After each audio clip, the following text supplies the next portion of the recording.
Merhaba, teknik bilgiler içerik üreticileri olarak sizlere bugün mikrometreleri anlatıyoruz. Basit, akılda kalıcı animasyonlar ile bu konu hakkında kafanızdaki tüm soru işaretleri ortadan kalkacak.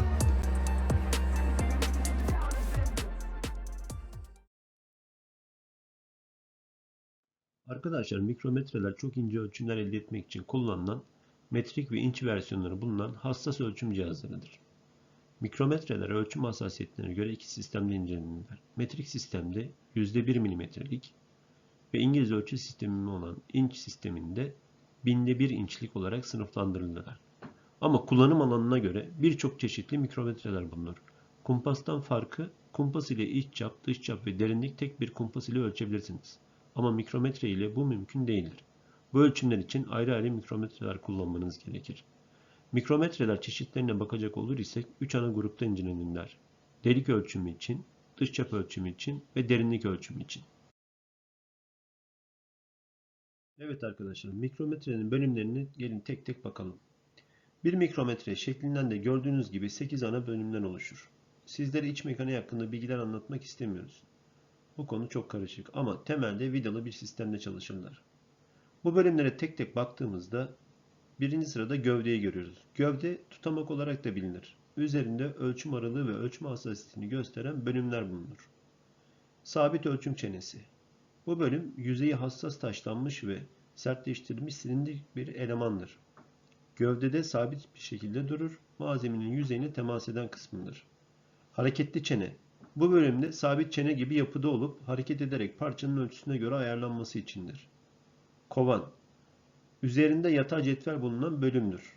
Tambur.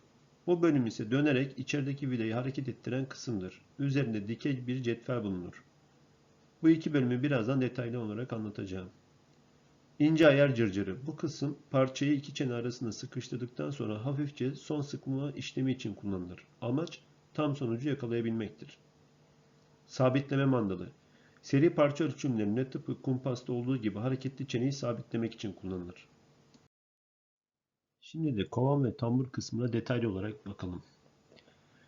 Kovan üzerinde iki ölçü cetveli bulunur. Ayırma çizgisinin üzerindeki cetvel aralıkları birer milim olan çizgilerden oluşmaktadır. Ayırma çizgisinin altında kalan çizgiler ise aralıkları 0,5 milim ve katları olan çizgilerden oluşur.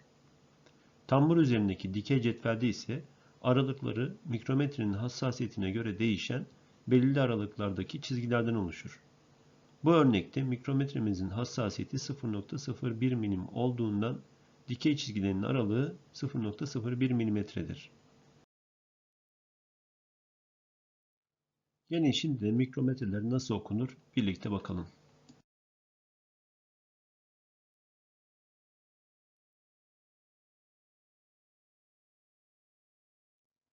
Mikrometreyi ilk olarak tambur kısmından döndürerek parçamızın göz kararı ölçüsünden biraz büyük olacak şekilde açıyoruz.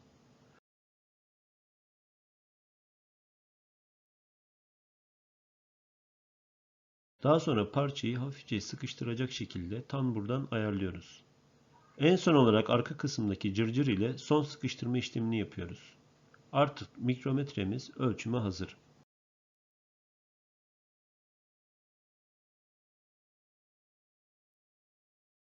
Okuma şu şekilde gerçekleşmekte. Animasyondan da anlaşılabileceği gibi ilk önce ayırma çizgisinin üzerindeki tam sayı değerini virgülden önce yazıyoruz.